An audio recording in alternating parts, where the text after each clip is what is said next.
Hello everyone, I'm Giancarlo Guizzardi and I'm presenting today this paper entitled On the Value of Domain Modeling, written together with Erik proper.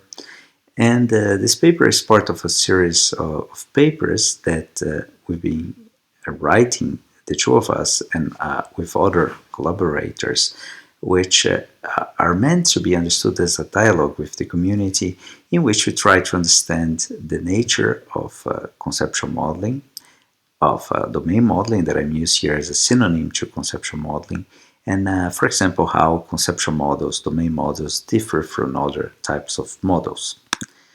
Here we take a domain model to be an artifact, therefore created by an intentional act for a particular purpose, and which represents a given abstraction or a conceptualization of a set of state of affairs in a given domain. However, we also take models to be social artifacts, so they are recognized by a collective agent as such, as a representation of a given domain for a particular purpose. So we take here domain models to be kind of complex language acts or model acts, if you like, in the sense of speech act theory. So in other words, it's like we are asking ourselves this question of how to do things with models and what are the things we can do with models. What we wanted to do in this paper is to investigate the value of domain modeling and domain models, both from an economic perspective, so we have some discussion on the return of model investment, but in this presentation I'm focusing on a more philosophical notion of value, and leveraging on an ontology of value, we take value in a nutshell to be the degree to which certain affordances of a given value object can be enacted to satisfy the goals of a value subject. So if we take our model, a domain model to be our value object, what kinds of things can we do with models? What kind of affordance different types of conceptual models can have, and which can be enacted to satisfy the goals of modelers and users as value subjects. Again, we take here this view and look at models as complex language acts, and we are relying here on the speech act theory of Austin and Searle, and in particular on one aspect of speech act theory, which is this notion of direction of fits. So the different types of relations that could be established between the propositional content of intentions or speech acts and the state of affairs in the world of which they are about. So suppose Mary says, I would like to go to Bolzano for the winter. So she's expressing our intention or a plan. An intention or a plan has a world-to-world direction of fit. Why is that? It's because something must happen in the world. So some intervention has to happen in the world, such that something in the world would match. The world would be such that it would match the propositional content of that intention. So Mary has actually to take this trip, carry out a certain set of activities in the world such that the world will be in a state that would match the propositional content of her intention. Contrast this with John expressing this belief that he is married to Mary. So if he says, I'm married to Mary, we have here a belief that has a world-to-world direction of fit.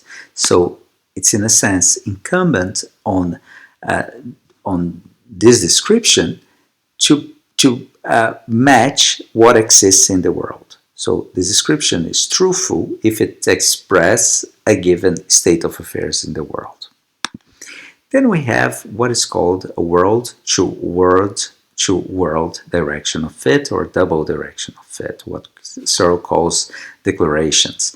So suppose we have a judge that in a given context has the powers, has some powers that by uttering a declaration like, I hereby declare you husband and wife to John and Mary, he creates something in reality.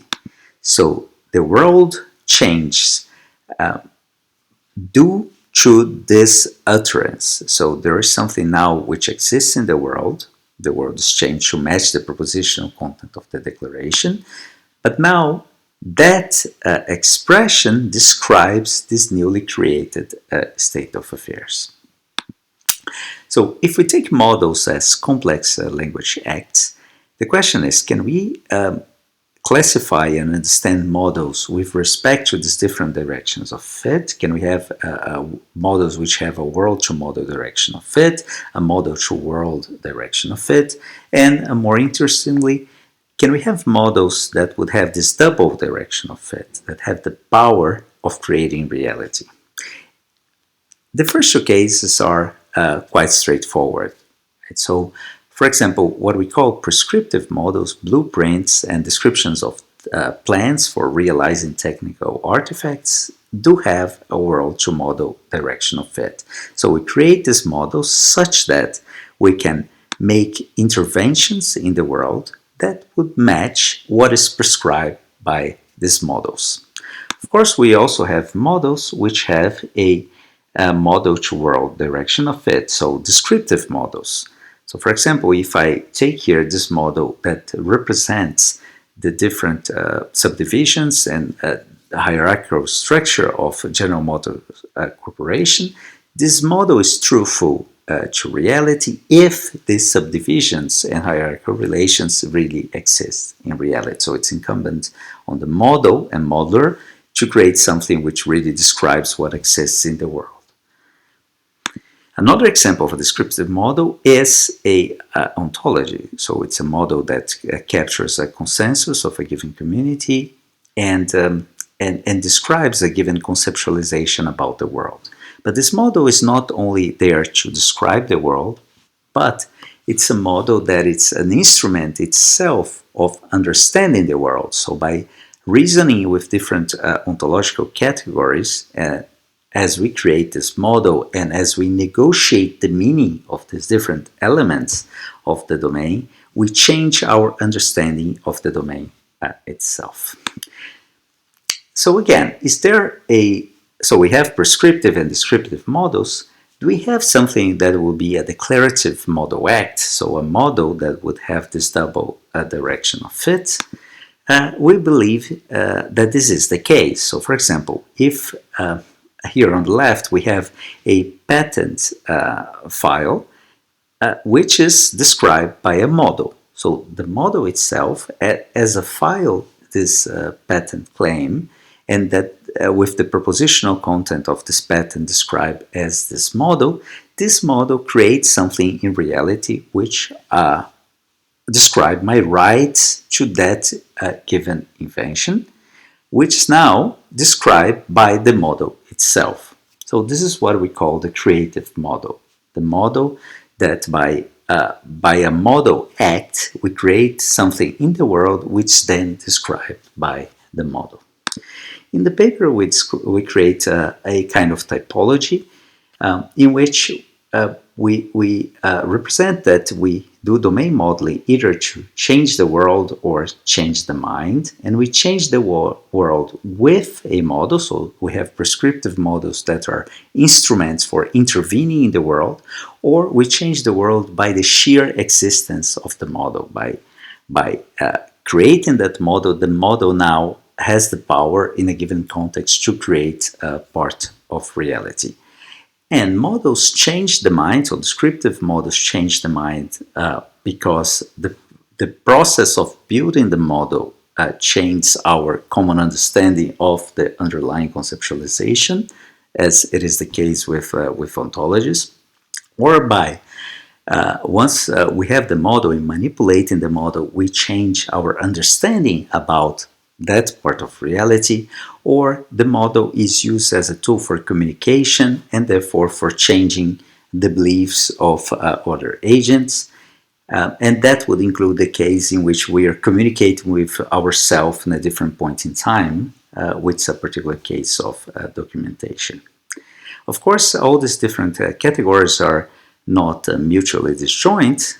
So, for example, our blueprint is a prescriptive model, but once we use this to intervene in the world, this blueprint is now a map that describes the part of the world that was created by using that model.